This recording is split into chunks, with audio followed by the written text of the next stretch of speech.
Yeah, so the Business Council has long supported finding fiscally responsible ways to get New York to universal coverage for healthcare.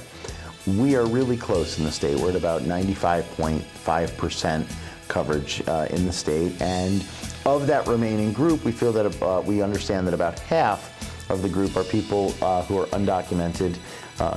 immigrants in New York. And the other half are likely just people who are choosing or opting sort of not to get themselves insured. So we have long advocated for finding a way to allow people in New York who are undocumented, who couldn't otherwise access New York's essential plan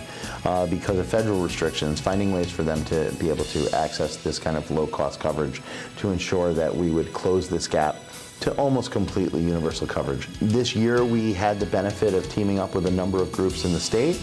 who all decided to push for this outcome, and we worked together and came up with what we called the Coverage for All proposal.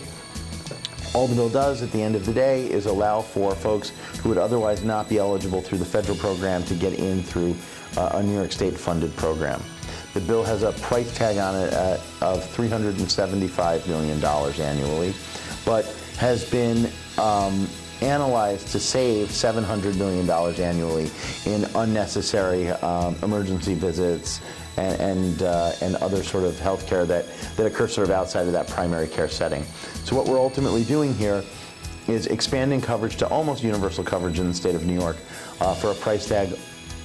that is $375 million versus $250 billion annually that